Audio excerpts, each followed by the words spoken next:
আরে বোকা, আমাদেরকে মারা এত সহজ না। আমরা কোনো সাধারণ অফিসার নই, আমরা গোয়েন্দা সংস্থার সবচেয়ে ভয়ঙ্কর দুজন অফিসার। তুই পারলে আমাদেরকে মেরে দেখা। বল, তুই আমার বাবাকে কেন খুন করেছিস? আমি খুন করিনি স্যার, প্লিজ আমাকে ছেড়ে দিন। আমাকে শুধু টাকা দেওয়া হয়েছিল খুন করার জন্য, সেই জন্য আমি করেছি। এর বাইরে আমি কিছুই জানি না। কে আমাকে টাকা দিয়েছিল সেটাও জানি না। শুধুমাত্র আমাকে টাকা দিয়ে বলে দেওয়া হয়েছিল আপনার বাবা মাকে খুন করতে, সেই জন্য আমি করেছি। তার বাচ্চা, তোর কত বড় সাহস! তোকে টাকা দিলে কি তুই মানুষ খুন করবি? টাকার জন্য তোরা কি করবি? আল্লাহ তোদের শরীরে শক্তি দিয়েছে মানুষের উপকার করার জন্য, কিন্তু তোরা মানুষকে খুন করে দিস। তোদেরকে আমি কি করবো বলতো? প্লিজ স্যার আমাকে ছেড়ে দিন, আমি কিছুই জানি না। আসলে আমি টাকার জন্য এরকম করেছিলাম। আজ তোর টাকা দেখে তোকে বাঁচাতে পারে কিনা? আজকে তোর এমন অবস্থা করবো যে তোর টাকা তোকে বাঁচাতে পারবে না। ওই যে টাকার জন্য তুই মানুষ খুন করেছিস, আজ দেখি তোর টাকা তোকে কিভাবে বাঁচায়। ওই বলেই রাজ ছেলেটাকে গরম পানির মধ্যে ডুবিয়ে দিল। ছেলেটা চিৎকার করছে, কিন্তু রাজ তাকে ছাড়ছে না। পরে হঠাৎ করে রাজের মনে হলো ও ছেলেটা তো নির্দোষ, সে শুধু টাকার জন্য এরকম করছে। কিন্তু আসল মাথাটাকে তো তারা ধরতে পারেনি। যদি আসল লোকটাকে ধরতে পারতো তাহলে হয়তো সব কিছুর সমাধান করতে পারত।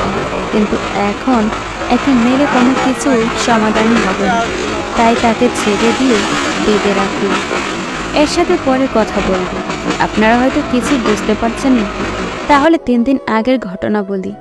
রাস্তার অফিসে বসেছিল, হঠাৎ করে তার অ্যাসিস্ট্যান্ট এসে বলল, স্যার, আমরা খবর পেয়েছি সাকিব কিছু অস্ত্র বিদেশ থেকে নিয়ে আসবে। আমাদের সেগুলোকে আটকাতে হবে। ছেলেটাকে আবার এরকম করে মারা শুরু করে দিয়েছে। ওকে কতবার হুমকি দিলাম, কত সতর্ক করলাম, কিন্তু আমাদের কোনো কথাই শুনছে না। এখন ওকে যে করেই হোক একটা শাস্তি দিতে হবে। কিন্তু সেটা কিভাবে সম্ভব? সাকিব খুব ভয়ঙ্কর একটা অপরাধী। ও কারোর সামনে আসে না, আড়ালে সবাইকে ফোন করে বেড়ায়। ওকে সামনে থেকে কখনো কেউ দেখেনি। কিন্তু এভাবে চলতে দিলে হবে না, ওকে যে করেই হোক ধরতে হবে, না হলে দেশের অনেক ক্ষতি হয়ে যাবে। অনেক যুবক ছেলে মেয়ে নষ্ট হয়ে যাচ্ছে। কিন্তু স্যার, ওকে আমরা ধরবো কি করে? ওকে তো আমরা চিনি না। এখন যে করেই হোক আমাদের প্রথমে ওর মালগুলো আটকাতে হবে, এরপর ওকে ধরবো। সেটা বুঝতে পেরেছি, তুমি রেডি থাকো। আজকে রাতে অনেক কষ্ট করতে হবে। আজকে যদি ও আসে তাহলে ওকে এমন অবস্থা করব যাতে ও এইরকম কাজ করার কোনোদিন কোনো সাহস না পায়। আমরা প্রস্তুত আছি, আপনি শুধু আমাদের ইনস্ট্রাকশন দিবেন, এরপরেই আমরা ঝাঁপিয়ে পড়বো ওর উপর। রাজ তখন তার অ্যাসিস্ট্যান্টকে বিদায় দিয়ে চলে আসলো নিজের বাসায়। রাজ বাবা মায়ের একমাত্র ছেলে, সে এখন বর্তমানে একজন গোয়েন্দা অফিসার। আজকে তাদের একটা মিশন ছিল, সেজন্য রাতে বাসা থেকে বের হচ্ছিল। তখন তার আম্মু এসে বলল, কি ব্যাপার রাজ, এত রাতে তুমি কোথায় বেরিয়ে যাচ্ছ? তুমি তো এই একটু আগে বাসায় আসলে, তাহলে এখন কেন বাসা থেকে বের হয়ে যাচ্ছ? কোথায় যাবে? আম্মু, আমার একটা মিশন আছে, আজকে ওখানে যেতে হবে। একটা ছেলে অনেক অস্ত্র নিয়ে আসছে বিদেশ থেকে, ওগুলোকে আটকাতে হবে, না হলে এই দেশে ঢুকে যাবে। তোমার যাওয়া লাগবে না বাবা, তুমি কিছু অফিসার পাঠিয়ে দাও ওখানে। তুমি এখানে গেলে যদি তোমার কিছু হয়ে যায়, তুমি আমাদের একমাত্র ছেলে, তোমাকে ছাড়া আমরা কি করে বাঁচবো? এটা তুমি কিভাবে বললে? আমি একজন দেশের রক্ষকর্তা। আমি যদি এইভাবে পালিয়ে বেড়াই তাহলে এই দেশ ধ্বংস হয়ে যাবে। আমি এই দেশের নিরাপত্তার জন্য কাজ করি। এখন যদি নিরাপত্তা না করি তাহলে এই দেশটা তো একদম ধ্বংস হয়ে যাবে। আমার এখন বসে থাকলে হবে না আম্মু, আমাকে যেতেই হবে। আমার কি টাকা পয়সা কম আছে? তোমাকে কে বলেছিল এরকম চাকরি হতে? তোমাকে বলেছে আমার ব্যবসায় জয়েন হতে, কিন্তু তুমি আমার ব্যবসা না করে এরকম রাস্তায় রাস্তায় রাত বিরাতে ঘুরে বেড়াও। আমাদের কি ভয় হয় না? এখন যদি ওর কিছু হয়ে যায় তাহলে কি হবে? বাবার এমন কথা শুনে রাজ তার বাবার দিকে তাকালো। তখন তার মা আবার রাজের পক্ষ নিয়ে বলল, ছেলেটার নিজের ইচ্ছেতে তো ও কিছু করতে চাইছে, এটা ওর একটা স্বপ্ন। ওর স্বপ্ন পূরণ করছে, তুমি এতে বাধা দিচ্ছ কেন? বাবা হওয়ার কষ্ট কেউ বোঝে না। বাবা হওয়াটা যে কত কষ্টের সেটা যদি ও বুঝতো তাহলে ও এরকম করতো না। আমি এত কষ্ট করে এত সম্পদ জমা করলাম সবকিছু ওর জন্য, কিন্তু ও এইগুলো ইচ্ছে না। এরকম রাস্তায় রাস্তায় ঘুরে বেড়াচ্ছে, কোনোদিন কোনো অপরাধী কি করবে ঠিক নেই। আচ্ছা, তোমরা এসব নিয়ে কোনো কথা বলো না প্লিজ, আমাকে আমার কাজ করতে দাও। আমাকে এখন বের হতে হবে, আমার জন্য বাইরে অপেক্ষা করছে সবাই। বলে দ্রুত বাড়ি থেকে বের হয়ে আসলো রাজ। সামনে থাকলে হয়তো তার বাবা মার অনেক কিছু বলতো, তারা রাজকে নিয়ে অনেক টেনশন করে, এটা রাজও বুঝতে পারে। কিন্তু সে যে একজন দেশের আইনের কর্মকর্তা, তাকে এভাবে বসে থাকলে হবে না। যে করেই হোক এই দেশের মানুষের জন্য কাজ করতে হবে। রাজ দেশের মানুষের একজন সেবক, এখন যদি সে এভাবে হাত গুটিয়ে বসে থাকে তাহলে তো হবে না। তাই রাজ তাড়াতাড়ি চলে আসে। বাইরে তার অ্যাসিস্ট্যান্ট রিপাত কিছু সদস্য নিয়ে অপেক্ষা করছে। রাজ তখন তাদের কাছে গিয়ে বলল, তোমরা কি সবাই প্রস্তুত? জি স্যার, আমরা সব সময় প্রস্তুত এই দেশের জন্য জীবন দেওয়ার জন্য। এই দেশটাকে বাঁচাতে হবে যে করেই হোক। এই রকম ভয়ঙ্কর অপরাধীর হাত থেকে আমাদের জীবন দিয়ে যদি কোনো মানুষ শান্তিতে বসবাস করতে পারে, এটাই আমাদের সার্থকতা। রাজ তখন রিফাতকে নিয়ে বেরিয়ে পড়ল। সঙ্গে তাদের কিছু কর্মকর্তা চলে আসলো একদম সীমান্ত এলাকায়। এখান থেকে রাজের বাসায় এতে প্রায় 3 ঘন্টা সময় লাগবে। রাজ তখন সেখানে আসলো। এসে দেখলো অনেকগুলো ছেলে এখানে অস্ত্র পাচার করছে। রাজ তখন দৌড়ে গিয়ে তাদেরকে ধরল।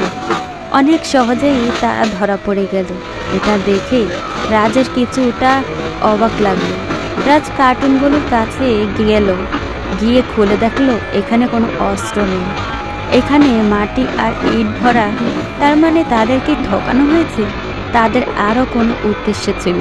রাজের তখন নিজের উপর নিজের রাগ হচ্ছিল।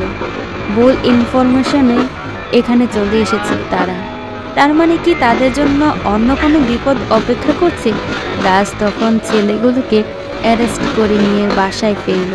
বাসায় ফিরে এসে রাজ যে এত বড় একটা দুঃসংবাদ পাবে সেটা রাজ জানতো না। রাজের বাবা মাকে মেরে ঝুলিয়ে রেখেছে, তাদের মুখের ভিতর একটা কাগজ। রাজ এটা দেখে প্রায় বেহুশ হয়ে গেছে। রাজ দৌড়ে গেল, তাদের কাছে গিয়ে মুখ থেকে কাগজটা সরালো। তখন দেখে তার বাবার মুখে কাগজে লেখা, কি রাজ, আশা করি এত করে তুমি তোমার বাবা মায়ের লাশ দেখে পেরেছ। তাহলে তোমার জন্য রইল সমবেদনা। তুমি আমার সাথে রাখতে এসেছিলে, সেই জন্য তোমার এই অবস্থা করলাম। এটা তোমার বাবার লাশ। তুমি আমার সবচেয়ে আপনজন আমার ভাইকে হত্যা করেছিলে। তুমি সামান্য একটু অন্যায় করেছিল, সেই জন্য তুমি তাকে মেরে ফেলেছিলে। এই জন্য আমি তোমার বাবা মাকে মেরে ফেললাম। আশা করি এতে তোমার শিক্ষা হয়ে যাবে, আর কোনোদিন আমার সাথে রাখতে আসবে না। রাজ তখন তাড়াতাড়ি করে তার মায়ের মুখে থাকা কাগজটাকে বের করলো। তাদের দুজনকে নৃশংসভাবে হত্যা করা হয়েছে। এটা দেখে রাজ কান্না করছে, তবুও তার মায়ের লাশের মুখ থেকে কাগজটা নিয়ে বের করলো।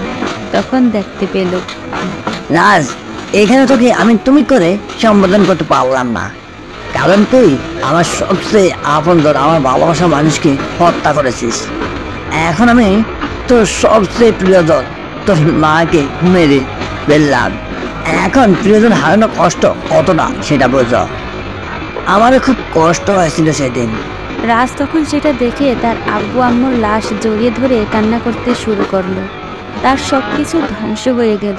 রাজ আজ থেকে প্রায় 3 মাস আগে সাকিবের বউকে করে মেরে ফেলেছিল, কারণ সে বিভিন্ন মেয়েকে চাকরির লোভ দেখিয়ে তাদেরকে দিয়ে অনৈতিক ব্যবসা করিয়ে সেটা দিয়ে তারা অনেক টাকা জমিয়ে ফেলেছিল। রাজ তখন তাদেরকে শাস্তি দেওয়ার জন্য তাকে মেরে ফেলেছে বলতে তাকে রাজ ধরতে গিয়েছিল। তখন সে দৌড়ে পালানোর সময় রাজ তাকে গুলি করে সঙ্গে সঙ্গে সে সেখানেই মারা যায়। আর সাকিবের ভাই ছিল রাকিব, সে একজন টেররিস্ট। কত মানুষকে যে হত্যা করেছে তার কোনো হিসাব নেই। হাজার হাজার ছেলে মেয়েকে তারা মাদক দ্রব্য খাইয়ে ড্রাগসের নেশায় পেলে মেরে ফেলেছিল। রাজ তখন তাকে ধরতে গিয়ে তার সঙ্গী সহ মোট 6 জনকেই মেরে ফেলেছিল। সে প্রতিশোধ নেওয়ার জন্য এখন তার বাবা মাকে মেরে ফেলেছে। রাজ এটা সহ্য করতে পারছিল না। তখন হঠাৎ করে রাজের ফোনটা বেজে উঠল। রাজ ফোনটা হাতে নিয়ে দেখে অপরিচিত নাম্বার।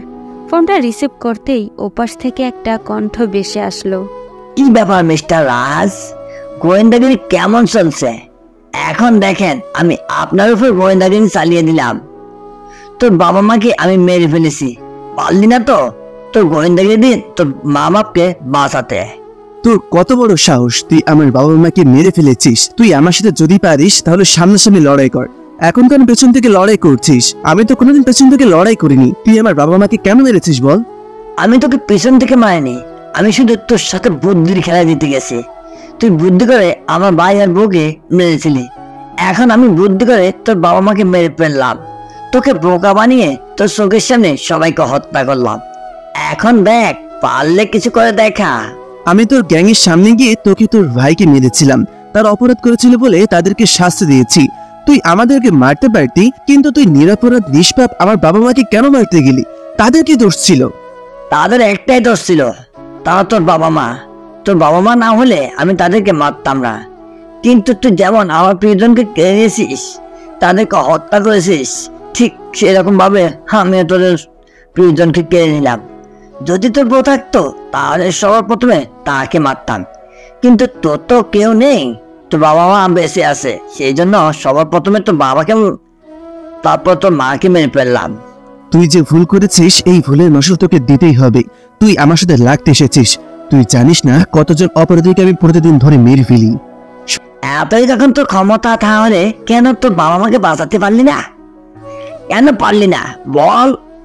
বলে সাকিব ফোনটা কেটে দিল। রাজ তখন মনে মনে বলল, সত্যিই তো, আমি আমার বাবা মাকে বাঁচাতে পারলাম না। একজন সন্তান হয়ে আমার বাবা মায়ের খুনের দায় আমাকেই নিতে হবে।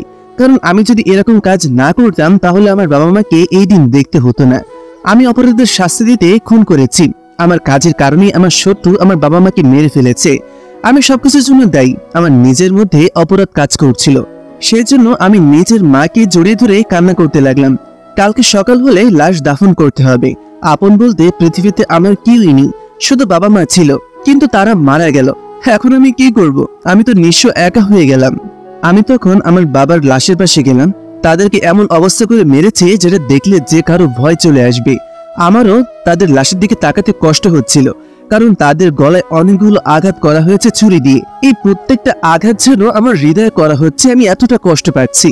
আমি তখন আমার মাকে জড়িয়ে ধরে বললাম, মাগো, তুমি আমাকে সবসময় সাপোর্ট করে এসেছো। আমাকে বাবা নিষেধ করার পরও তুমি আড়ালে আমাকে সাপোর্ট করে এসেছো। আমি জানি তুমি আমাকে কতটা ভালোবাসলে, কিন্তু হায়, আমি তো তোমাকে বাঁচাতে পারলাম না। আমার কারণে তোমাকে আজ মরতে হলো। তুমি কি আমাকে ক্ষমা করে দেবে প্লিজ? কিন্তু রাজের মা কোনো কথা বলছে না। রাজ তখন তার বাবাকে গিয়ে জড়িয়ে ধরল এবং বলল, বাবা মা, তোমরা তো কথা বলছো না, কিন্তু তুমি কথা বলো।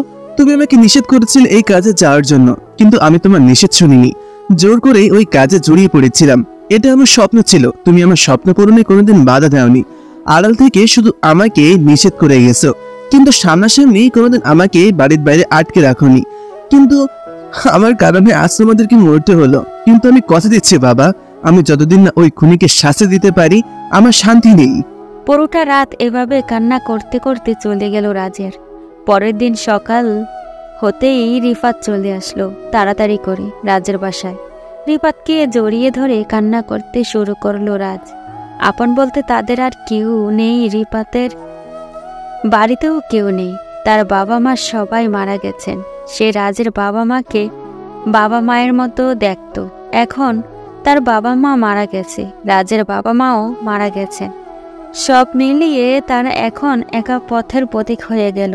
তখন রিফাত রাজকে জড়িয়ে ধরে কান্না করতে করতে বলল, স্যার, বিশ্বাস করুন, আমি জীবনে হয়তো অনেক কষ্ট পেয়েছি, কিন্তু আজকে যতটা কষ্ট পেয়েছি এতটা কষ্ট জীবনে কখনো পাইনি।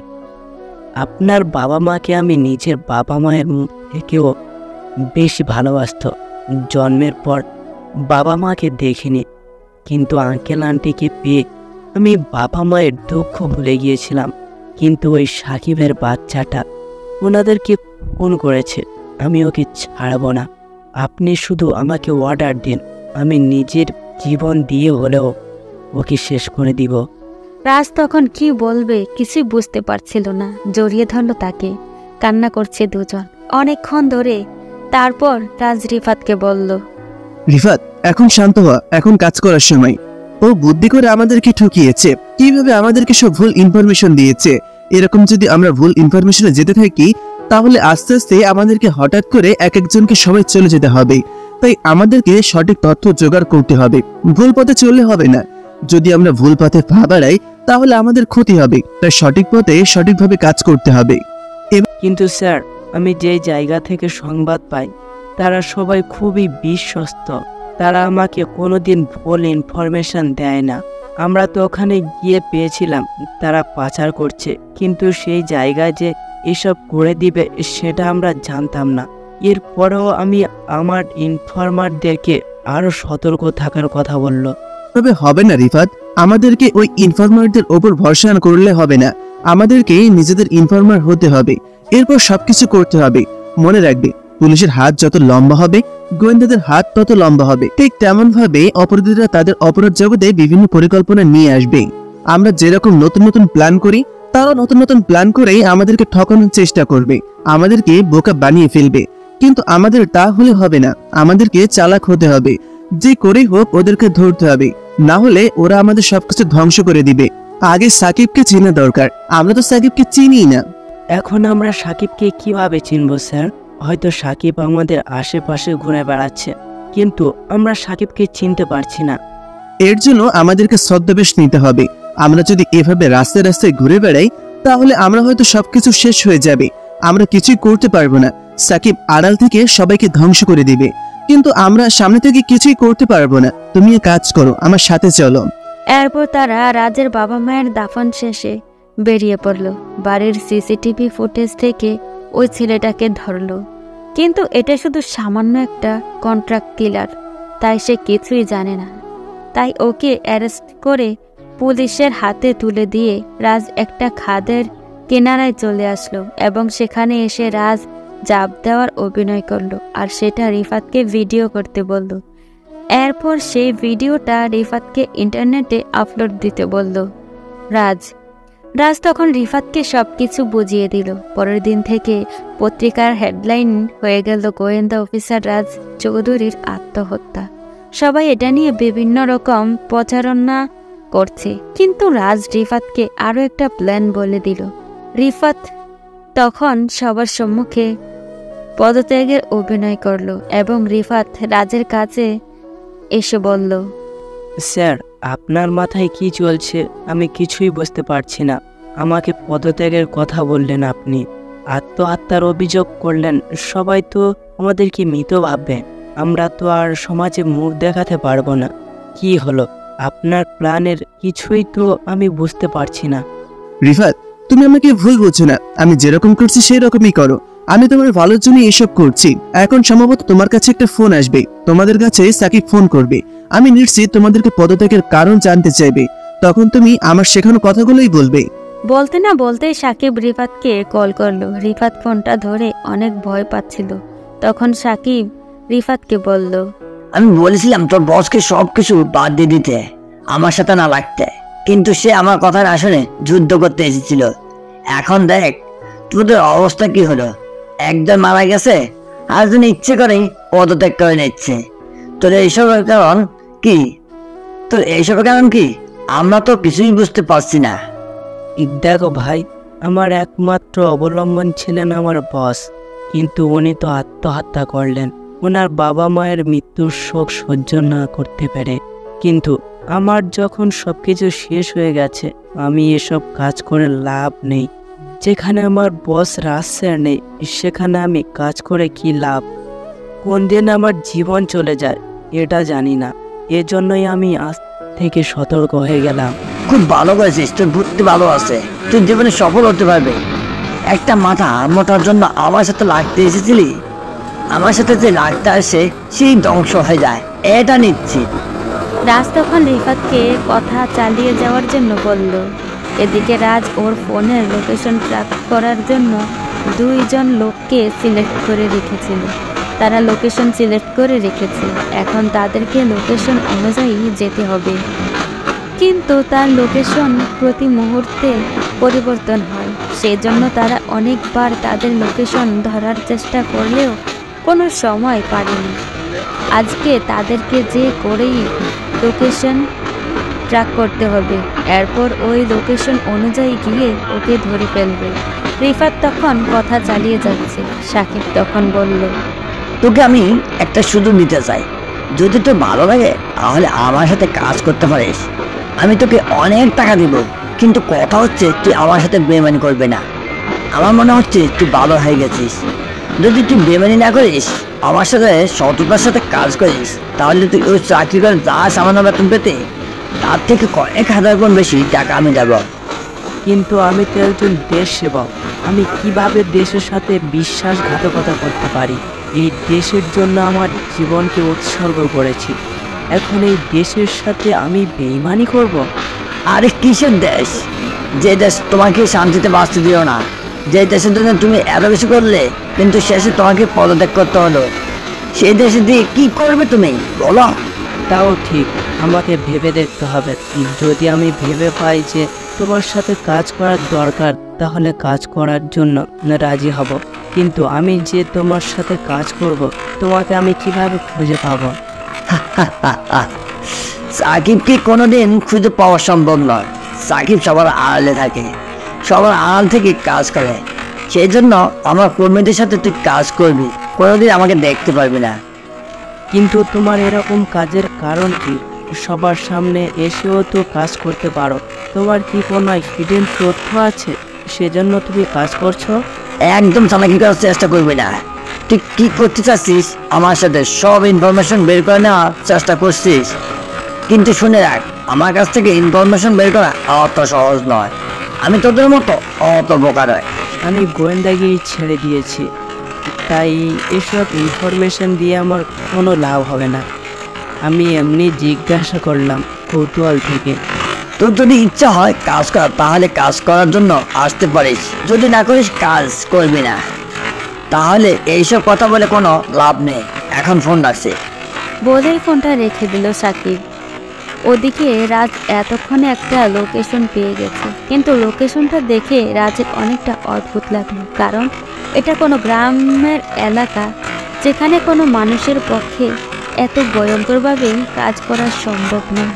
কিন্তু সাকিব কিভাবে এই এলাকা থেকে এই জায়গায় কন্ট্রোল করছে, এটাই বুঝতে পারছে না রাজ। এত দূর থেকে এরকম দূরের একটা জায়গা কন্ট্রোল করা তো প্রায় অসম্ভব ব্যাপার। কিন্তু তাদের যখন লোকেশন সেখানে পেয়েছে, তাহলে সেখানেই যেতে হবে রাজকে।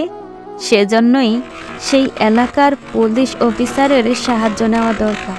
সেজন্য রাজ রিফাতকে বলল, রিফাত, তুমি যে করেই হোক ওই এলাকার পুলিশ অফিসারের নাম্বারটা ম্যানেজ করো।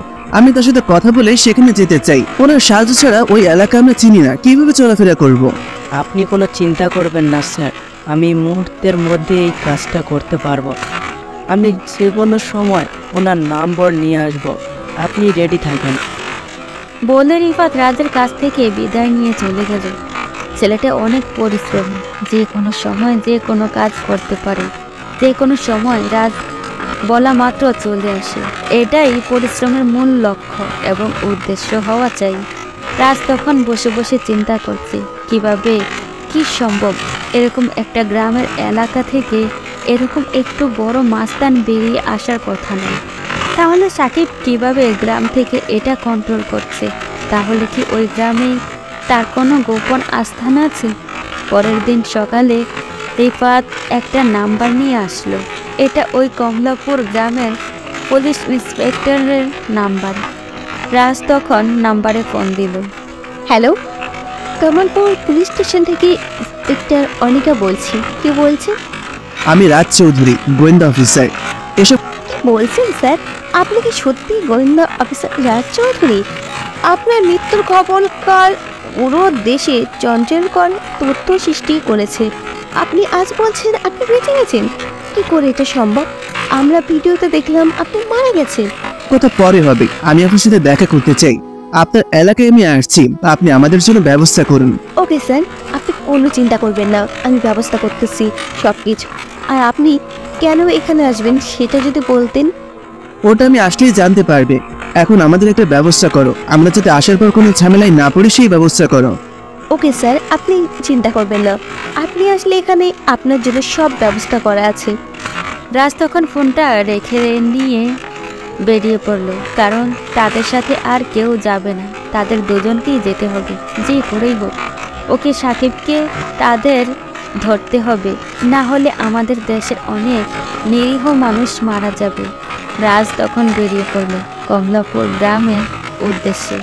সেখানে গেল, তবে দিনের বেলা না রাতের আধারে, যখন তাদেরকে কেউ চিনতে পারবে না। রাজ তখন রাতের আধারে গিয়ে পৌঁছালো পুলিশ স্টেশনে। তাকে দেখে সেই পুলিশ ম্যাডাম তার দিকে এগিয়ে আসলো। অসম্ভব সুন্দর এক মহিলা রাজের দিকে এগিয়ে আসছে। দেখতে খুবই কম বয়সী মানুষ মনে হচ্ছে। সে রাজের দিকে এগিয়ে এসে জিজ্ঞেস করলো, কি আপনি এত রাতে চাদর মুড়ি দিয়ে পুলিশ স্টেশনে কি করছেন? আপনার কি কোনো দরকার?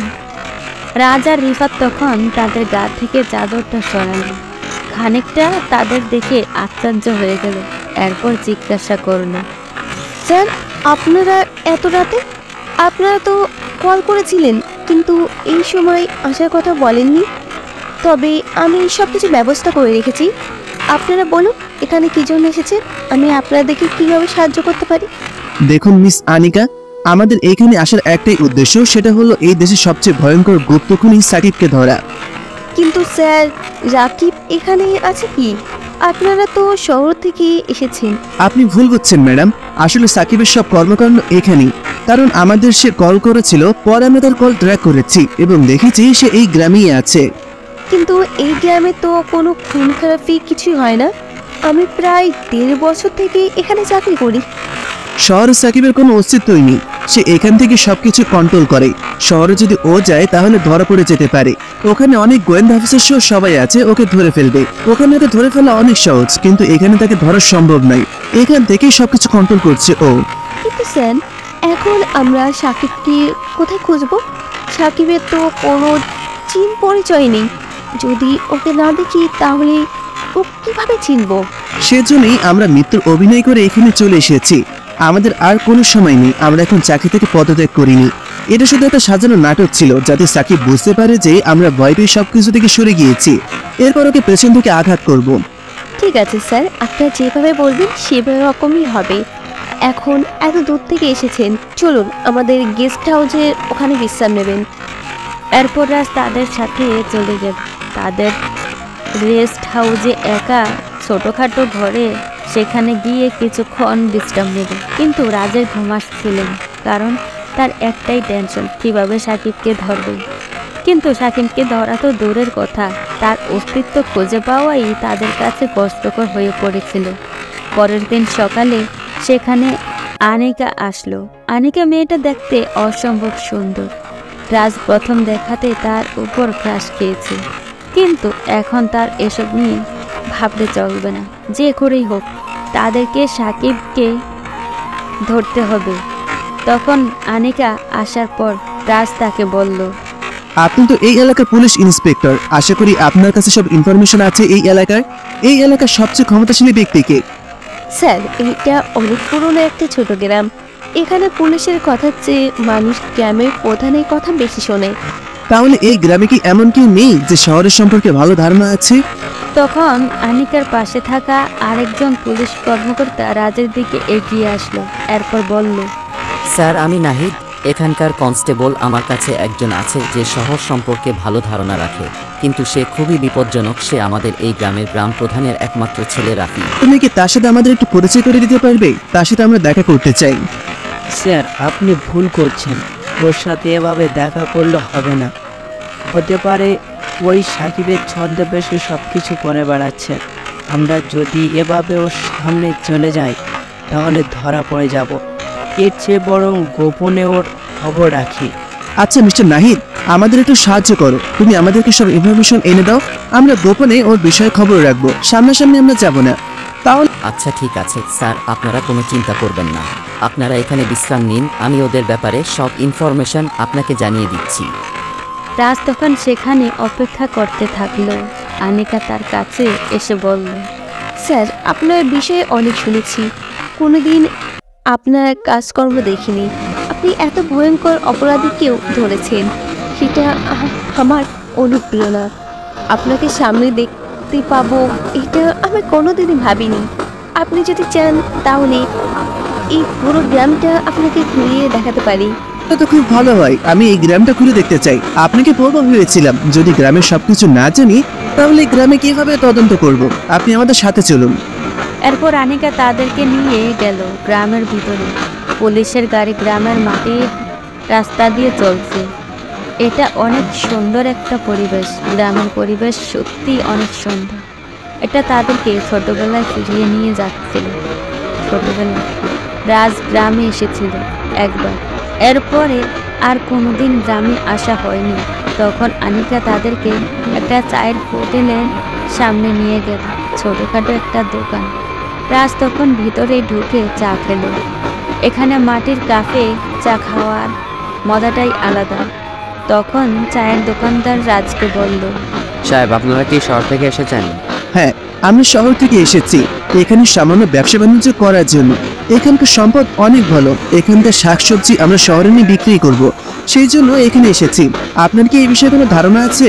কি আর বলবো স্যার, এখানে কত মানুষ আসে প্রতিদিন, কত রকম আলোচনা শুনি প্রতিদিন। এর মধ্যে অনেকের এই আলোচনা এই কথা শুনি যে আমাদের গ্রামের সম্পদ, মানে আমাদের গ্রামের চাষ করা শাকসবজিগুলো কম দামে ওরা শহরে নিয়ে যায়, অন্য কারো কাছে বিক্রি করতেও দেয় না। এসব কাজের সাথে কে জড়িত আছে তার সম্পর্কে কি আপনার কোনো ধারণা আছে? আমি এত কিছু জানি না, তবে যতটুকু জানি এই গ্রামের প্রধানের ছেলে রাফি এসবের পেছনে হাত আছে। কিন্তু আপনি বাইরের লোক, সেই জন্য আপনাকে বলে দিলাম, আপনি এই গ্রামের কাউকে এসব বিষয়ে জানাবেন না, জানলে আমার ক্ষতি হবে। ওকে ভাই সাহেব, আপনি আমাদেরকে অনেক সাহায্য করলেন। এসব বিষয়ে আমরা কাউকে জানাবো না। এরপর রাত চা খেয়ে সেখান থেকে বেরিয়ে আসলো, কারণ তার সন্দেহ এখন তীব্র হচ্ছে। এতক্ষণ ভাবছিল রাফি এসবের সাথে কোনোভাবে জড়িত নয়, কিন্তু রাফিও মনে হয় সাকিবের হয়ে কাজ করে। তাই রাজ রিফাতকে বলে দিল যে করেই হোক রাফির খোঁজ খবর নিতে, কিন্তু সেটা খুবই গোপনে, কেউ যাতে না জানে। তখন রিফাত বলল, ওকে স্যার, আপনি করে চিন্তা করবেন না। আমরা রাফিকে এমনভাবে খবরদারি করব ও বুঝতেই পারবে না আমরা ওকে সন্দেহ করছি। এরপর তার ইন্সপেক্টর আনিকার সাথে তার পুরো এলাকা ঘুরে দেখলো। এরপর তারা পুরো এলাকায় যত চাষি আছে সবার সাথে যোগাযোগ করলো। যতজন চাষ করে সবার কাছে জিজ্ঞাসা করলো কি সমস্যা তাদের। সবাই গোপনে তাদের সমস্যার কথা জানালো রাজের কাছে, কিন্তু কেউই সামনাসামনি জানাতে আগ্রহ দেখালো না, যাতে তারা সন্দেহ করে কাউকে ধরতে পারে। এমতো অবস্থায় রাজের কি করা দরকার সে কিছুই বুঝতে পারছিল না। সাকিব এই এলাকায় আছে নাকি রাফি এই এলাকাটা শাসন করছে এটাও বুঝতে পারছে না সে। তখন রাজের মাথায় হঠাৎ করে একটা কথা আসলো। সাকিব একবার রিফাতকে বলেছিল তার সাথে কাজ করার জন্য। তখন রাজ রিফাতকে ডাক দিয়ে আনলো। আনিকা রাজের সাথে ছিল। স্যার, আমাকে ডেকেছিলেন কি জন্য বলেন? রিফাত, তুমি একবার সাকিবকে কল করে বলো তুমি তার সাথে কাজ করতে চাও। তুমি ওকে কথার মধ্যে বেঁচে রাখবা, তখন আমি এই দিকটার কাজ করে নেব। তুমি তাড়াতাড়ি ওকে কল দাও। ওকে স্যার, আপনি কোনো চিন্তা করবেন না, আমি এখন কল দিচ্ছি। এরপর রিফাত সাকিবকে কল দিল। রাজ জিপিএস কানেক্ট করে কম্পিউটার নিয়ে বসে পড়ল, কিন্তু এভাবে কি ওকে পাওয়া সম্ভব? তবুও চেষ্টা করতে বাধা কোথায়? রিফাত কল দিল। তখন সাকিব বলল, কি ব্যাপার রিফাত, ওরফে শামসা, কেমন আছো? আসলে আমি তোমার সাথে কাজ করতে চেয়েছিলাম। তুমি বলেছিলে না আমাকে অনেক টাকা দিবে। খুব ভালো কথা, তুই এখন কোথায়? আসলে আমি একটু বাইরে আছি, শহরে এসেই যোগাযোগ করব। আচ্ছা, আমি আমার একটা ছেলেকে বলবো তোকে রিসিভ করতে। রাজ এতক্ষণে লোকেশন পেয়ে গেছে। তখন আনিকাকে দেখালো, সেও আশ্চর্য হয়ে গেল। তারা দুজন তাড়াতাড়ি রেস্ট হাউস থেকে বের হয়ে গাড়ি নিয়ে ছুটে চলল। রিফাতকে বলে গেল কন্টিনিউয়াসলি কথা বলে যেতে। রিফাত কথা বলে যাচ্ছে। তারা লোকেশন যেখানে সেখানে আসলো। অপরাধীকে দেখে অবাক হয়ে গেল। এই তাহলে সব কিছুর মূল? আনিকা মারতে চাইল, কিন্তু রাজ বাধা দিয়ে ফিরিয়ে নিয়ে আসলো। দুজন গাড়িতে বসে আছে। তখন আনিকা বলল, ওকে সামনে পেয়েও ধরলেন না কেন স্যার? আমার তো ইচ্ছে করছে এখন মেরে ফেলি। আমাদের এভাবে মাথা গরম করলে চলবে না। সবাই যাতে বুঝতে পারে আমরা কিছুই জানি না, কারণ এখন হয়তো সাকিবকে ধরবো, কিন্তু ওর গুন্ডারা পুরো শহর পুরো গ্রাম সবখানে জুড়ে আছে। আগে ওদেরকে শেষ করতে হবে। একটু বুদ্ধি খাটিয়ে কাজ করলে সফল হওয়া সম্ভব। সরি স্যার, এই বিষয়টা আমার মাথাতে আসেনি। সবসময় সব কথা সবার মাথায় আসবে এটা তো কোনো কথা নয়। আচ্ছা, আপনার পরিবারে কে কে আছেন? আসলে স্যার, আমার আব্বু আম্মু মারা গেছেন। অনেক ছোট একটা ভাই ছিল, সে 1 বছর আগে করোনায় মারা গেছে।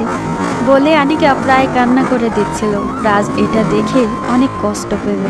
আনিকা অনেক কষ্ট কান্না চাপিয়ে রেখেছে।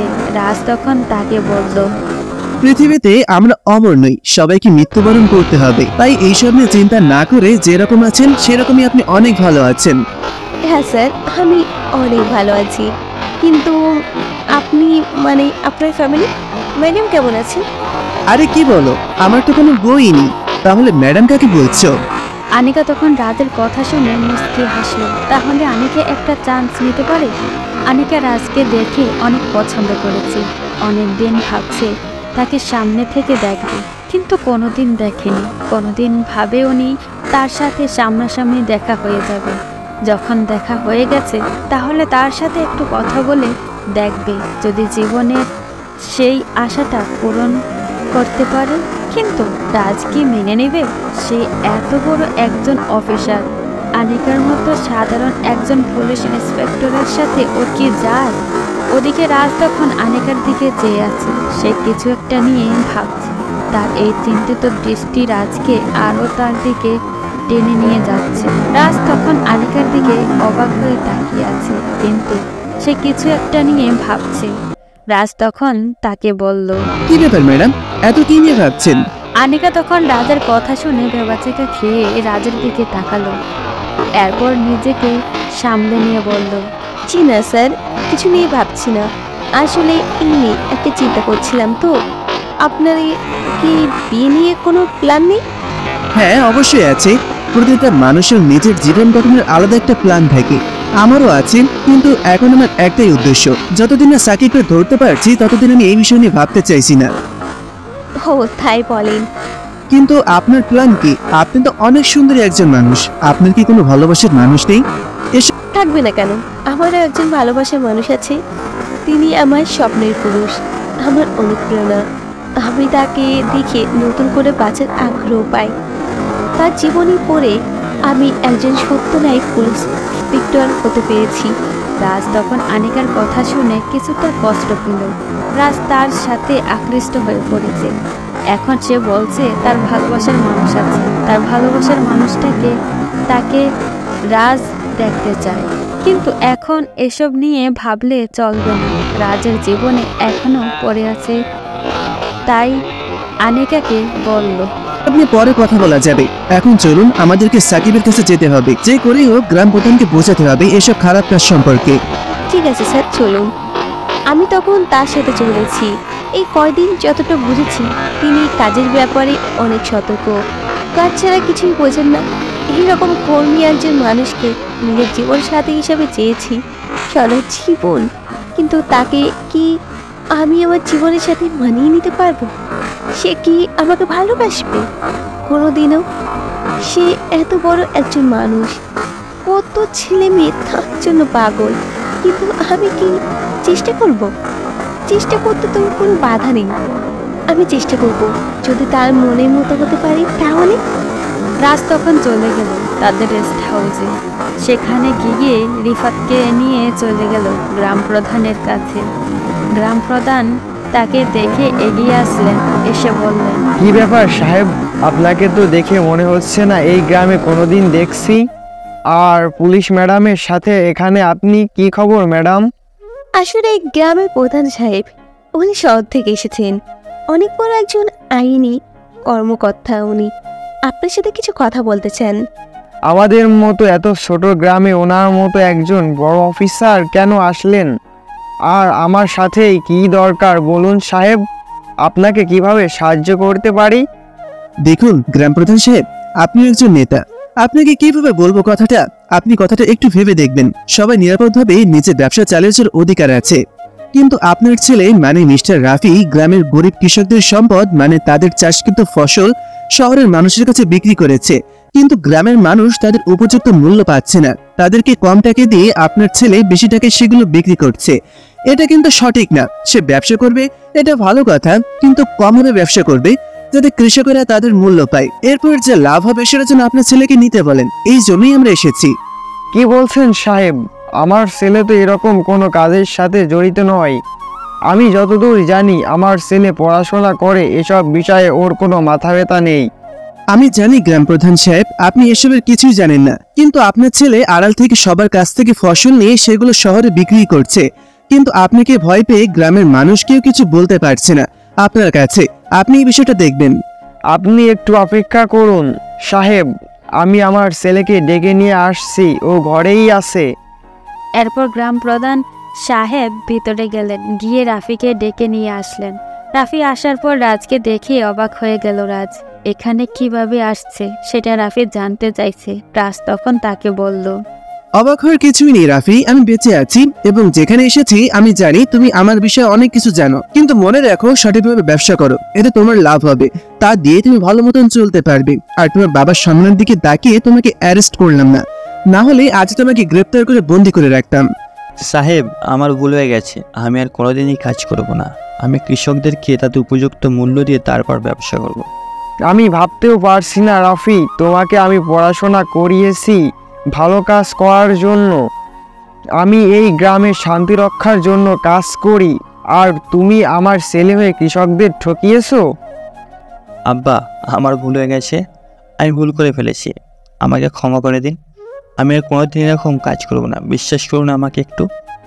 না, তোকে কিছুতেই বিশ্বাস করতে পারবো না। তুই আমার ছেলে হয়ে আমাকে ঠকিয়েছিস, এই গ্রামের মানুষকে ঠকিয়েছিস। গ্রামের মানুষকে সরল সোজা পেয়ে তোরা তাদের ফসল আত্মসাৎ করে সেগুলো শহরের মানুষদের কাছে বিক্রি করছিস। আর শহরের মানুষেরা এসে আমাকে কথা শোনাচ্ছে। তোকে আমি এজন্যই পড়াশোনা করিয়েছি। আজ তুই আমার বাড়ি থেকে বেরিয়ে যা। বাবা, আমার ভুল হয়ে গেছে। আমি কথা দিচ্ছি আর কোনোদিন এরকম কাজ করব না। আমাকে বাড়ি থেকে বের করে দিবেন না সাহেব। আপনি ওনাকে একটু বোঝান, আমি আর এই কাজ কোনোদিন করব না। আচ্ছা গ্রাম প্রধান সাহেব, ওকে এবারের মতন মাফ করে দিন। ও যদি আরেকবার এরকম কাজ করে তাহলে উপযুক্ত শাস্তি দিবেন। কিন্তু ও যখন চাইছে ওকে একবার ওর ভুলের মাসুল করার সুযোগ দিতে আমরা বাধ্য থাকতে হবে। শুধু আপনি বলছেন বলে সাহেব এবারের মতো ওকে ছেড়ে দিলাম, কিন্তু আরেকবার যদি এরকম কাজ করে তাহলে এই গ্রাম থেকে ওকে বের করে দিব। এই গ্রামে এরকম কাজ করলে ঠাঁই পাবে না। ঠিক আছে গ্রাম প্রধান সাহেব, আপনাকে অনেক ধন্যবাদ আমাদের কথা শোনার জন্য। আমি এখন যাই, আমাদের আরো কাজ করতে হবে। কি বলছেন সাহেব? আপনি আমাদের গ্রামের অতিথি। আপনি এখানে এসেছেন, এভাবে খালি মুখে যেতে পারেন না। আমাদের গ্রামের একটা ইজ্জত আছে। আপনি এখানে চা নাস্তা করে তারপর যাবেন। না না গ্রাম প্রধান সাহেব, এ কিরকম করে হয়? আমার এখনো অনেক কাজ বাকি আছে, আমাকে যেতে হবে আরো অনেক দূর। আমি আপনার কোনো কথা শুনতে চাই না। গ্রামের মানুষেরা শহরে আমাদের মতোই না হলে তারা মানুষদেরকে আপ্যায়ন করতে পারেন। আপনি আমাদের এখানে না খেয়ে গেলে আমরা কিন্তু রাগ করব। রাজ তখন গ্রাম প্রধানের কথা শুনে আর না করতে পারল না। তার ঘরের ভিতরে ঢুকলো। গ্রামের পরিবেশটা অনেক সুন্দর, মানুষগুলো অনেক সহজ সরল। তারা মানুষকে অনেক তাড়াতাড়ি আপন করে নিতে পারে। এরপরও ওখানে খাওয়া দাওয়া করে বিকেলের দিকে বেরিয়ে পড়ল তারা সবাই। রিফাত রাজের কাছ থেকে বিদায় নিয়ে চলে গেল। তখন রাজ আর আনিকা হাঁটছে নদীর পাড় দিয়ে। আজকে গাড়ি নিয়ে আসেনি। নদীর পানিগুলো দেখতে অনেক সুন্দর লাগছিল। তখন আনিকা রাজকে জিজ্ঞেস করলো, একটা পার্সোনাল প্রশ্ন করি স্যার। কি প্রশ্ন করবেন করেন, এটার জন্য আমার অনুমতি নিতে হয় নাকি? আচ্ছা স্যার, আপনার কাছে ভালোবাসার মানেটা কি? ভালোবাসা কি তপ্ত মরুর বালুর শিখা? ভালোবাসা কি নদীর স্রোতে ভাসমান কোনো নৌকা? ভালোবাসা কি ভেসে যাওয়া কোনো সুখের ভেলা? ভালোবাসা কি সুখের মাঝে হাসি মিশ্রিত কান্না? ভালোবাসা কি কোনো এক অচেনা ঠিকানা? ভালোবাসা কি? ভালোবাসা কাকে বলে? আমি তো কোনো সাহিত্যিক নই যে এই কথাটার মানে বলবো, কিন্তু আমার কাছে যেটা মনে হয় সেটাই আমি বলেছি। ভালোবাসা মানে আবেগের পাগলামি, ভালোবাসা মানে কিছুটা দুষ্টমি, ভালোবাসা মানে শুধু কল্পনাতে ডুবে থাকা, ভালোবাসা মানে অন্যের সামনে নিজের ছায়া দেখা। তবে ভালোবাসার মানুষকে অবিশ্বাস করার মতন যন্ত্রণা জীবনে নেই। সব যন্ত্রণা দিনে দিনে হয়তো কমে যায়, আমরা ভুলে যাই জীবনের স্রোতের সাথে, কিন্তু এই যন্ত্রণা কখনো কমে না, কখনো ভুলে যায় না, বরং দিন দিন বাড়তে থাকে আর হৃদয়টা ক্ষত বিক্ষত করে দেয়। আপনার জবাব কোনো সাহিত্যিকের চেয়ে কম ছিল না। আপনি যদি গোয়েন্দা না হতেন তাহলে নিশ্চয়ই একজন সাহিত্যিক হতেন। আপনার কথাগুলোর মধ্যে আলাদা একটা টান আছে। আমি জানি আমার কথাগুলো ভালো হয়নি, তাই এরকম মিথ্যা সান্ত্বনা দিয়ে কোনো লাভ হবে না। বিশ্বাস করুন স্যার, আমি সত্যি বলছি। আমি তো আপনার কথায় ভেবে পাগল হয়ে গেছি। আপনার কথাগুলো শুনলে মনের ভেতর আলাদা একটা শান্তি আসছে। বলেই রাজের সামনে আনিকা তার জিহ্বায় কামড় দিল। এটা দেখে রাজের কিছুটা হাসি পেল। রাজ তখন হেসে দিল। তখন আনিকা রাজের দিকে অপলক দৃষ্টিতে তাকিয়ে আছে। আনিকা তখন মুখ ফসকে কথাটা বলে ফেলেছে, কিন্তু রাজ তার দিকে তাকিয়ে হাসছে।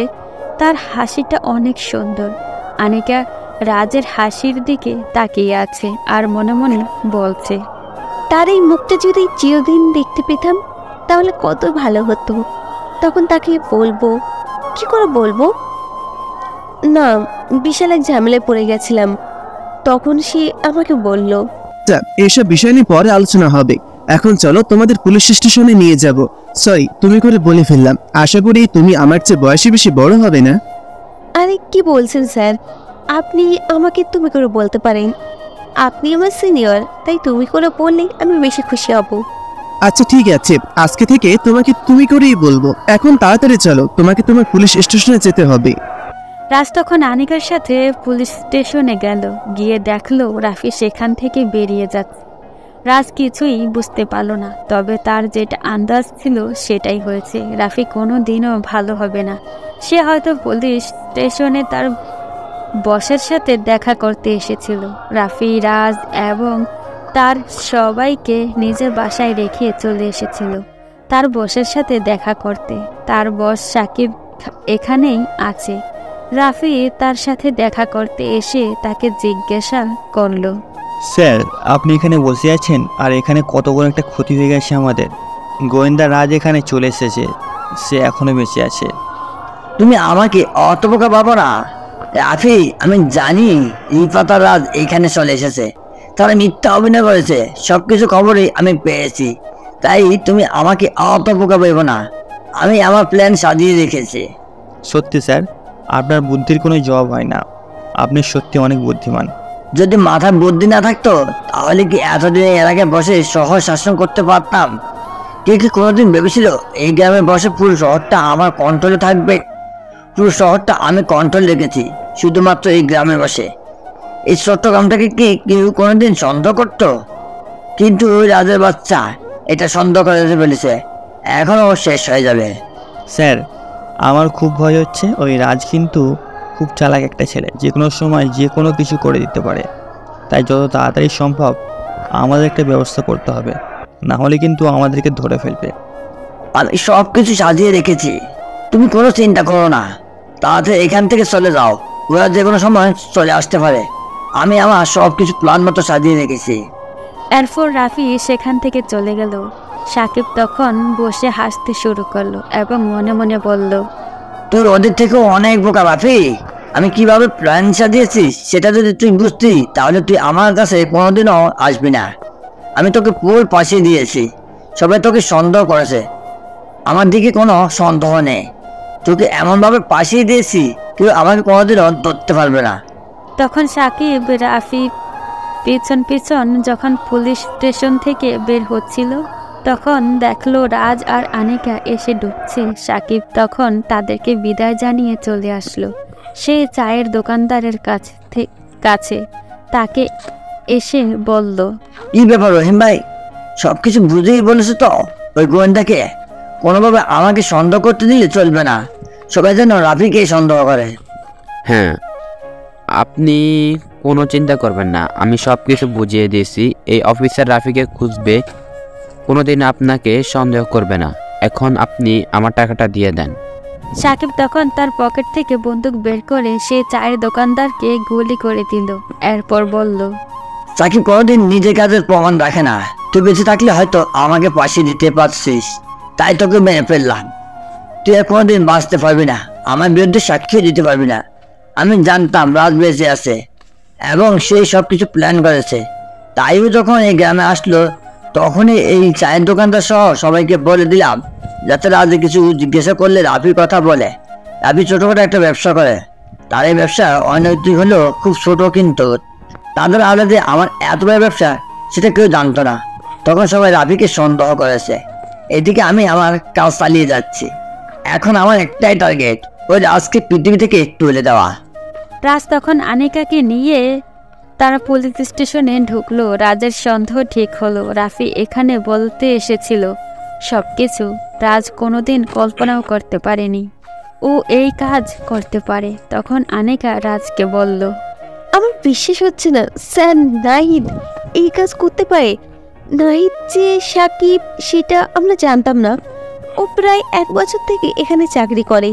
আমি আসার পর থেকে কোনোদিন তাকে সন্দেহ করতে পারিনি, এমনভাবে কাজ করে যাচ্ছে। এটাই অপরাধীদের আসল চেহারা। তাদেরকে সামনে থেকে দেখে চেনাই যায় না যে ওরা আসলে অপরাধী, কিন্তু আড়াল থেকে সব কাজ করে যায়। এখন আমাদেরকে সতর্ক থাকতে হবে, যে কোনো সময় যে কোনো কারো ক্ষতি করে দিতে পারে। ঠিক আছে স্যার, আপনি কোনো চিন্তা করবেন না, আমি সতর্ক থাকবো। আপনি সতর্ক থাকবেন, আপনার যে কোনো ক্ষতিও হতে পারে। ওদের মেন টার্গেট আমি না, আপনি। আপনাকে সবার প্রথমে মেরে ফেলতে চাইবে।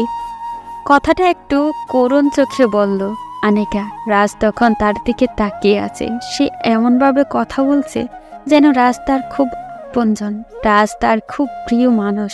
রাজ কি বলবে কিছুই বুঝতে পারছিল না। তখন তাকে বলল, এখন আর গ্রাম প্রধান সাহেবকে বলতে হবে না, আমাদেরকে তুলে আনতে হবে রাফিকে।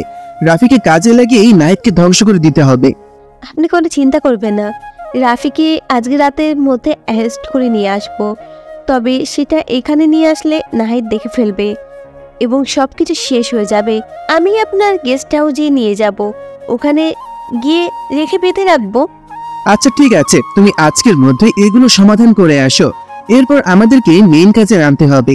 ঠিক আছে স্যার। রাজ তখন সেখান থেকে চলে আসলো রিফাতের কাছে। রিফাতের কাছে এসে তাদের মেইন অফিসে কল করার জন্য বলল। সেখানে তাদের কিছু কর্মকর্তা আছে, তাদের মধ্যে একজন হচ্ছে ইমরান। রাজ ইমরানকে কল করলো। ইমরানকে কল করে বলল, ইমরান, তোমাকে সতর্ক থাকতে হবে। আজকে তুমি সাকিবের যত কারখানা আছে, যত মানুষ, যত আস্তানা আছে সবাইকে আক্রমণ করবে। সাকিবকে আমরা টার্গেট করে ফেলেছি, ও কিছুই করতে পারবে না। আপনি কোনো চিন্তা করবেন না স্যার, আমি যত অফিসার আছে সবাইকে নিয়ে আক্রমণ করব, ওরা কিছুই করতে পারবে না। আপনি শুধু সাকিবকে কন্ট্রোল করে রাখবেন যাতে সাকিব কিছু করতে না পারে। তোমরা কোনো চিন্তা করবে না, আমি এদিকে সাকিবের ব্যবস্থা করছি। কিন্তু সাকিব যাতে শহরে কোনো খারাপ কাজ করতে না পারে সেজন্য তোমরা শহরের যত কারখানা আছে সাকিবের সবগুলোতে তোমরা আক্রমণ করো। ওদের যত লোকজন আছে সবাইকে তোমরা অ্যারেস্ট করো। যদি ওদের লোকজন বেঁচে থাকে তাহলে ওরা সাকিবের বদলা নেওয়ার চেষ্টা করবে, তাই ওদেরকে আগে শেষ করে দিতে হবে। ওকে স্যার, আপনি কোনো চিন্তা করবেন না, আমি এদিকে ব্যবস্থাটা করে রাখছি। আপনি ওদিকের সব কিছু দেখে রাখুন শহর নিয়ে, আপনি কোনো চিন্তা করবেন না। রাজ তখন ফোনটা রেখে রিফাতকে বলল, রিফাত, আমাদেরকে এখন সতর্ক থাকতে হবে। আমাদের বন্দি করা হবে 2-1 দিনের ভেতরেই। কি বলছেন স্যার? আমাদেরকে বন্দি করা হবে কেন? আর কে আমাদেরকে বন্দি করবে?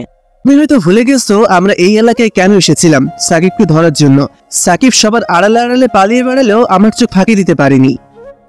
মানে আপনি কি বলতে চাইছেন স্যার? আমাদের সামনে সাকিব আছে, কে সাকিব বলুন তো? আমাদের আসার পর যেই পুলিশ অফিসার নাহিদের কথা বলেছিল ওই নাহিদ হচ্ছে আসল সাকিব। ও সবার আড়ালে থাকে, সবাইকে ক্ষতি করে বেড়ায়, কিন্তু কখনো কারো সামনে আসে না। আমাদেরকে ওকে ধরতে হবে, এরপর ওর সকল কার্যক্রম বন্ধ করে দিতে হবে। কি বলছেন স্যার? এই অফিসারকে দেখে তো কোনো মতেই বোঝাই যায় না ও সাকিব হতে পারে, কিন্তু ও যে আড়ালে এত কিছু করে বেড়াচ্ছে এটা কোনোদিন বোঝারই বাইরে ছিল। সত্যি স্যার, আপনার চোখ ফাঁকি দেওয়ার অনেক কষ্টকর। এসব কথা পরে হবে রিফাত, এখন আমাদেরকে কাজ করতে হবে। একটু পরেই আনিকা রাফিকে বেঁধে নিয়ে আসবে। রাফিকে কাজে লাগিয়ে আমাদের সবকিছু করতে হবে। রিফাত তখন রাজের দিকে অবাক হয়ে তাকিয়েছিল। হয়তো রাজের প্ল্যানের কিছুই বুঝতে পারছে না। রাজ তখন মুচকি হেসে সেখানে দাঁড়িয়ে রইল। একটু পর আনিকা রাফিকে বেঁধে নিয়ে আসলো। রাজ তখন রাফিকে একটা চেয়ারের সাথে বেঁধে তার সামনে গিয়ে দাঁড়ালো এবং বলল, তুমি এত বোকা, এটা যদি আমি আগে জানতাম তোমাকে আগে নিয়ে অ্যারেস্ট করে ফেলতাম। তুমি কত বড় একটা অপরাধ করেছো, এরপরও আমরা তোমাকে ছেড়ে দিয়েছি শুধুমাত্র তোমার বাবার দিকে তাকিয়ে। কিন্তু তুমি এটার যোগ্য নাও, তুমি ওই সাকিবের সাথে হাত মিলিয়েছো। আপনারা ভুল করছেন। অফিসার আমাকে অ্যারেস্ট করেছেন, যদি এটা সাকিব জানতে পারে তাহলে আপনাদেরকে ধ্বংস করে দিবে। ওর কত লোকজন আছে এই শহরে জানেন? ওই সাকিবকে আমরা চিনে ফেলেছি, ওকে আমরা ধরে ফেলবো। কিন্তু সাকিব যে তোমাকে ধ্বংস করে দেওয়ার প্ল্যান করেছে সেটা কি তুমি জানো? কি বলছেন? সাকিব এটা করতে পারে না। ওর সাথে আমার অনেক দিনের ব্যবসা, আমার কোনো ক্ষতি করতে পারে না। সাকিব অনেক স্বার্থপর একটা ছেলে, ও যে কারো ক্ষতি করে দিতে পারে। তোমরা নিশ্চয়ই চায়ের দোকানদারের মৃত্যুর কথা শুনেছো। চায়ের দোকানদারকে ও ইনফরমার হিসেবে রেখেছিল, কিন্তু যখনই ওর কাজ শেষ হয়ে গিয়েছে তখনই চায়ের দোকানদারকে মেরে দিয়েছে। রাফি তখন রাজের কথা শুনে কিছুক্ষণ চিন্তায় পড়ে গেল। এরপর বলল, এখন আমি কি করব স্যার? আমি তো সাকিবের সাথে কাজ না করেও কোনো উপায় নেই। ওর সাথে যে একবার কাজ করতে শুরু করে আর কোনোদিন ওর সাথে বেইমানি করা যায় না।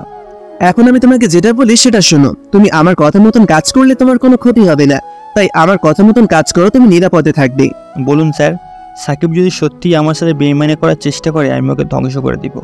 ও আমার সাথে এতদিন ধরে কাজ করেছে, আমার সাথে বেইমানি করলে ওকে আমি শেষ করে দিব। তুমি যতটা সহজ মনে করছো ততটা সহজ নয়। সাকিব তোমার সাথে অনেক বড় একটা গেম খেলে ফেলেছে, তোমাকে সবার চোখে অপরাধী বানিয়ে ফেলেছে। এখন তোমাকে সাকিবের উপর প্রতিশোধ নিতে হবে।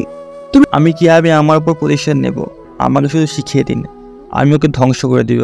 আমার সাথে বেইমানি করেছে, ওর এই পৃথিবীতে বেঁচে থাকার কোনো অধিকার নেই। সাকিবকে গিয়ে আমাদের কথা বলবে, আমাদেরকে বন্দি করার কথা বলবে, এরপর আমাদেরকে ধরে ফেললে আমরা সাকিবকে ধরে ফেলবো। সেটা কি বলছেন স্যার? আপনাদেরকে বন্দি করলে ও আপনাদেরকে মেরে ফেলবে, আপনারা কিভাবে ওকে ধরবেন বলুন? তোমাকে চিন্তা করলে হবে না, তুমি শুধু সাকিবকে এটা গিয়ে বলবে যে আমরা ওকে চিনে ফেলেছি, ওকে মেরে ফেলতে চাইছি, আমাদেরকে যাতে ও বন্দি করে রাখে। আচ্ছা ঠিক আছে, কিন্তু এখন আমাকে ছেড়ে দিন। তুমি ভেবো না যে তোমাকে একদম ছেড়ে দিচ্ছি, তোমাকে আমরা সবসময় চোখে চোখে রাখবো। যদি আমাদের সাথে বেইমানি করার চেষ্টা করো তাহলে তোমার অবস্থা খুব খারাপ হবে। স্যার, আমি সাধারণ একটা ব্যবসায়ী, আমি সামান্য একটু লাভের আশায় কাজ করি, কিন্তু ও আমার সাথে এত বড় একটা গেম খেলবে এটা আমি যদি জানতাম তাহলে কোনোদিন ওর সাথে কাজ করতাম না। সেটা আমি জানি, তোমাকে এখন যেটা বলেছি সেটা করো, আমরা সবকিছুর ব্যবস্থা করছি। এরপর তারা রাফিকে ছেড়ে দিল। রাফি চলে গেল সাকিবের কাছে, গিয়ে সব কিছু বলল। এদিকে রাজ, আনিকা, রিফাত বসে আছে। তখন রিফাত বলল, স্যার, আপনার মাথায় কি চলছে আমি কিছুই বুঝতে পারছি না। আমাদেরকে বন্দি করলে আমরা কিভাবে ওকে ধরবো? ওরা কতজন লোক থাকবে? আমরাও কিভাবে ওদের হাত থেকে বেঁচে ফিরবো? রিফাত, তোমার তো আমার উপর ভরসা আছে নাকি? কোনোদিন তোমার কোনো খারাপ কিছু করেছি বলো? না স্যার, আমি আমার কথা চিন্তা করছি না। আমি যদি মরে যাই তাহলে আমার কোনো দুঃখ নেই, কিন্তু আপনার কথা চিন্তা করছি। আপনার যদি কোনো ক্ষতি হয়ে যায় তাহলে এই দেশের অনেক বড় ক্ষতি হয়ে যাবে। আমারও স্যার এমনটা মনে হচ্ছে, যদি আপনার কোনো ক্ষতি হয়ে যায় তাহলে অনেকের ক্ষতি হয়ে যাবে। প্লিজ আপনি এই কাজটা করবেন না। আনিকা, তোমার আমাকে না তো টেনশন করতে হবে না, আমি যেটা বলি সেটা শোনো। তোমাকে দায়িত্ব নিতে হবে এই মিশনটা সফল করতে হলে, তোমার সাহায্য একদম দরকার। বলুন স্যার, আমি কিভাবে আপনাকে সাহায্য করতে পারি? আমি আমার জীবন দিয়ে হলেও আপনাকে সাহায্য করার চেষ্টা করব। আনিকা, আমার কাছে নতুন অফিসার এখানে আসবে। যখন আমাদেরকে সাকিব বন্দি করে নিয়ে যাবে তখন তুমি ওই অফিসারদেরকে নিয়ে ওইখানে গিয়ে আক্রমণ করবে, এরপর গিয়ে আমাদেরকে বাঁচাতে হবে। তুমি যদি পারো তাহলে বলো, না হলে কিন্তু আমাদের অনেক বড় ক্ষতি হয়ে যাবে। আপনি কি বলছেন স্যার? আপনার জন্য আমি আমার জীবন দিতেও প্রস্তুত। এই দেশের অনেক বড় ক্ষতি হয়ে যাবে যদি আপনি মারা যান। আপনি শুধু সাবধানে থাকবেন, আমার আপনাকে নিয়ে অনেক ভয় হচ্ছে। আমাকে নিয়ে এত টেনশন করার কোনো দরকার নেই। আমি যদি মরে যাই তাহলে এই দেশের মানুষ মুক্তি পাবে, এই দেশের মানুষ অনেক বড় একজন অপরাধীর হাত থেকে মুক্তি পেয়ে যাবে। আমি প্রথমে সাকিবকে মারবো, এরপর যদি আমি মরে যাই তাহলে আমার কোনো দুঃখ নেই। আনিকা রাজের সামনে থেকে চলে গেল। রাজ কিছুই বুঝতে পারছে না। রাজ ওকে যে কাজটা দিয়েছে সেটা ও ঠিক মতো করতে পারলে তারা মরবে না, তারা সাকিবকে শাস্তি দিতে পারবে। তখন রাজ রিফাতকে বলল, রিফাত, প্রস্তুত হয়ে নাও, আমাদেরকে এখন মিশনে যেতে হবে। একটু পরে আমাদেরকে বাইরে যেতে হবে। বাইরে বের হলে আমাদেরকে বন্দি করা হবে। তুমি সাবধানে থাকবে যাতে কোনো ক্ষতি না হয়। স্যার, আমার কোনো ক্ষতি হবে না, কিন্তু আপনার যদি কোনো ক্ষতি হয়ে যায় আমার খুব ভয় হচ্ছে আপনাকে নিয়ে। এরকম বোকার মতন কথা বলো না রিফাত। আমরা নিজের জীবন দিয়ে হলো সাকিব কাজ শেষ করে তারপর শান্ত হব। এর আগে আমাদের কোনো কাজ করলে হবে না। আমি তখন সেখান থেকে চলে আসলাম, আর এক মুহূর্ত সেখানে দাঁড়াতে পারলাম না। হয়তো কান্না করে দিতাম দাঁড়ালেই, কারণ আমি তাকে অনেক বেশি ভালোবাসি। তাকে এই কয়েকদিন অনেক ভালোবেসে ফেলেছি, কিন্তু কিভাবে তাকে বলবো? সে এখন মনপণ কোনো এক যুদ্ধে চলে যাচ্ছে। তাকে কিভাবে বাধা দেব, কিভাবে বলবো এই যুদ্ধে গেলে যে হয়তো আর কোনোদিন ফিরে নাও আসতে পারে? কিন্তু তাকে যে বলবো এই সামর্থ্যটা আমার কাছে নেই। আমি ভাষা হারিয়ে ফেলেছি। কি বলবো কিছু বুঝতে পারছি না। তখন সেখান থেকে চলে আসলাম। একটু পরেই আমার কয়েকজন অফিসার আসলো। আমি তাদেরকে দেখে বুঝতে পারলাম এরা হচ্ছে শহর থেকে আসা নতুন অফিসার। আমি তাদেরকে প্রস্তুত হতে বললাম। আজ যে করে হোক আমাকে সফল হতেই হবে। এটা আমার ভালোবাসার যুদ্ধ। আমার ভালোবাসার মানুষটাকে বাঁচানোর জন্য এই যুদ্ধ আমাকে সফল হতেই হবে, না হলে আমার ভালোবাসাকে আমি হারিয়ে ফেলবো। এই পৃথিবীতে সবচেয়ে আপনজনদেরকে আমি হারিয়েছি, আর কাউকে হারাতে চাই না। আমি নিজে মরে গিয়েও তাকে বাঁচিয়ে তারপর ফিরতে চাই। রাজ তখন রিফাতকে নিয়ে বাইরে বের হলো। তারা বাইরে বের হলেই তাদেরকে বন্দি করা হবে, এটা রাজ জানে, কারণ রাফি সেটা তাদেরকে জানিয়ে দিয়েছে। রাজ বাইরে এমনি হাঁটছে আর রিফাতের সাথে গল্প করছে। তখন পেছন থেকে কেউ তাদেরকে কিছু একটা শোকালো। রাজ বুঝতে পারছে তাদেরকে কেউ একজন বন্দি করার চেষ্টা করছে।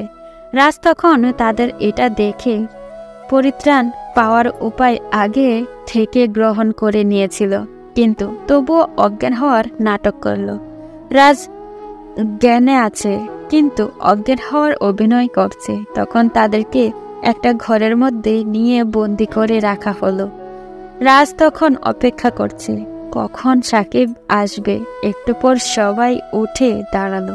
এর মানে সাকিব আসছে। সাকিব রাজের সামনে এসে বলল, কি ভেবেছিলি রাজ, তুমি আমাকে ধরবে তাই না? আমাকে ধরা অত সহজ নয়। কত গোয়েন্দা অফিসার তোমার মতো আসলে বেরো, আমাকে কে ধরতে পারেনি। তোমার মতো কত অফিসারকে আমি রাজ বানিয়ে বেঁধে দিয়েছি, তুমি কি জানো? কিন্তু তুমি সে আমার সাথে যুদ্ধ করতে চলে আসলে, তোমার তো সাহস কম নয়। রাজ তখন চোখ মেলে সাকিবের দিকে অগ্নিদৃষ্টিতে তাকালো। সে রাজের তাকানো দেখে হাসলো। রাজ তখন তাকে বলল, কুত্তার বাচ্চা, তুই কি ভেবেছিলি তোকে আমরা ধরতে পারবো না? তাই না? তোর মতন একটা সাধারণ অপরাধীকে ধরা আমাদের কাছে খুবই সহজ ব্যাপার, তাই তোর সাথে একটু মজা করলাম। মৃত্যুর মুখে এসে গেছিস, তবুও তোর সাহস কমছে না। আর তো কত বড় সাহস, তুই আমাকে সাধারণ একটা অপরাধী বলেছিস? জানিস আমি কতজন লোককে ফোন করেছি? সেই হিসাব যদি দিই তাহলে তোর বংশের হয়তো লোক নেই। তাহলে আমি যদি কতজন অপরাধীকে ধরেছিস তার হিসাব দেই, তাহলে এই দেশে এতজন লোক হবে না। তুই আমাকে ধরে রেছিস তাই না? সাকিব তখন রাজের হাতের উপর কিছু একটা দিয়ে আঘাত করল। রাজ অনেক ব্যথা পেল।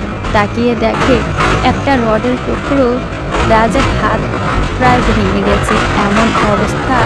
তখন সাকিব রিফাতের দিকে এগিয়ে গেল। রিফাত তখন বলল, ওই শুয়োরের বাচ্চা, তোর সাহস কি করে হয় স্যারের গায়ে আঘাত করা?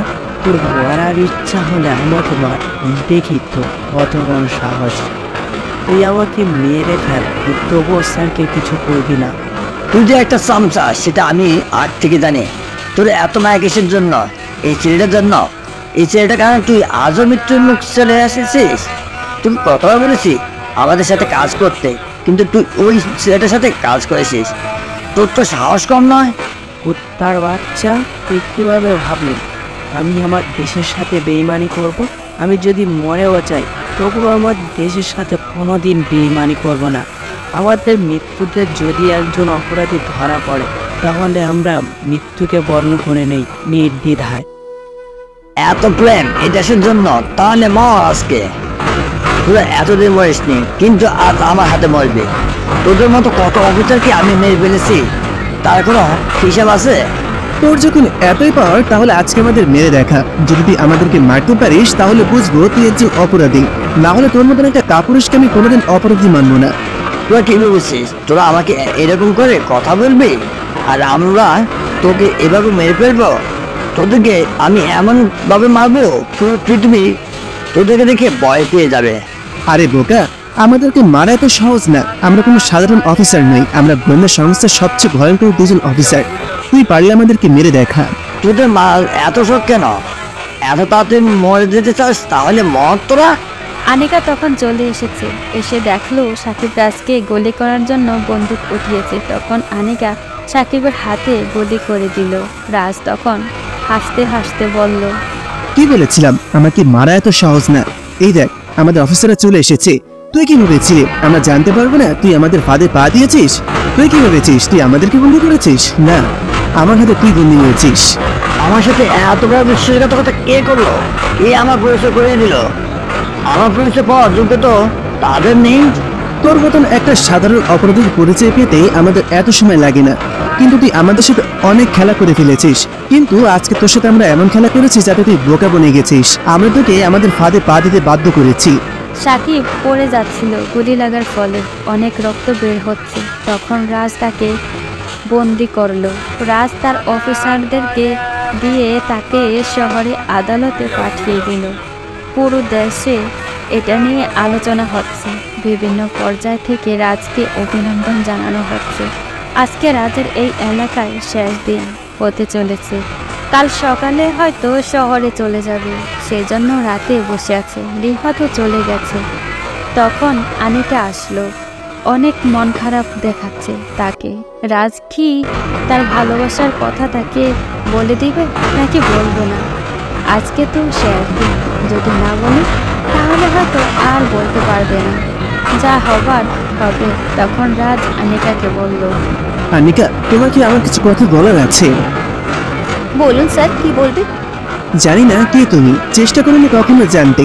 জানি না থাকো কোথায়, হয়তো এই দেশের কোনো প্রান্তে দেখিনি তোমায় কখনো। হয়তো তুমি অষ্টাদশী কোনো তরুণী, কিংবা লেখকের উপন্যাসের যতনে গড়া কোনো মায়াবিনী। হয়তো তোমার টানা টানা দুটো চোখে পৃষ্ঠে লুকায় কালো কেশের কাজল আঁচড়। তোমার চোখের তারাই হয়তো মানাই বেশ। হয়তো তোমার কণ্ঠ জুড়ে সুমিষ্ট মধুর সুর খেলা করে। মায়াবিনী, হয়তো তোমার মুখখানি দেখে লোটাই শান্ত বেলা। যদিও হয়তো বা দেখবো না তোমায়, তবুও প্রেমে পড়েছি। আমি তো শুধু মুগ্ধ হয়েছি দুর্বার্থ তোমার নামে। ফিরিয়ে দেবে কি তুমি আমায়? কখনো যদি তোমাকে শোধাই, যাবে কি তুমি অদূরে চলে? যদি ভালোবাসি বলি তোমায়, আমার এই স্পর্শে কি তোমার হৃদয় দৃষ্টি হয় কখনো? না, বলো না তুমি কিছুই। যদি বলি ভালোবাসি তোমায়, আমি চাই শুধু তোমার হতে, তোমার নিঃশ্বাসে বিশ্বাসে। আমার সবকিছু তোমার হাতে, চাইলে তুমি নিতে পারো আমার প্রাণ। একাকী নিঃসঙ্গ জীবন নেবে কি তোমারই আপন করে? তোমারই পাশে মনোহারি আকাশে রেখো আমায় আপন করে। আর তো কিছু চাই না আমি। আমি তখন কি বলবো, ভাষা হারিয়ে ফেলেছি। তাকে চাপটে জড়িয়ে ধরলাম, কান্না করছি। তখন সে বলল, কি হলো, কান্না করছো কেন? খুব ভালোবাসি আপনাকে। কিন্তু বলনি কেন? ভয় লাগছিল হারিয়ে ফেলার। আরে কোনো ভয় নেই, আমি তোমার হয়ে গিয়েছি। তখন সে রাজকে জড়িয়ে ধরে বসেছিল। রাতটা এভাবে কেটে যাবে। পরের দিন সকালে রাজ আনিকাকে বলল, এবার তো আমাকে যেতে হবে। আমি আবার আসবো এখানে তোমাকে নিয়ে যেতে। না, আমি যেতে দেবো না, প্লিজ। আপনি আরও একটা দিন থাকেন।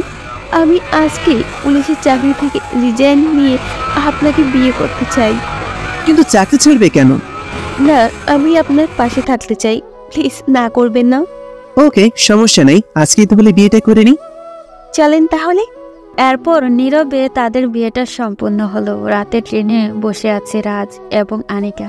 আনিকা রাজকে জড়িয়ে ধরে আছে। রাজের পুরা কপাল বাসরটা হলো না, তবে আগামীতে হবে। সবকিছু হারিয়ে হলেও রাজ সফল হয়েছে। সত্যি বলতে, অবিরাম চেষ্টা করলে মানুষ এমনিতেই সফল হয়।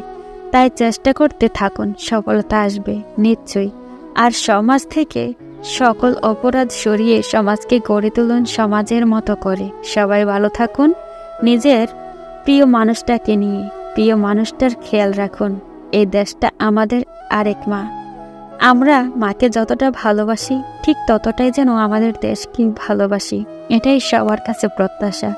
দেখা হবে পরবর্তী কোনো গল্পতে। সেই পর্যন্ত সবাই ভালো থাকুন, সুস্থ থাকুন। আল্লাহ হাফেজ।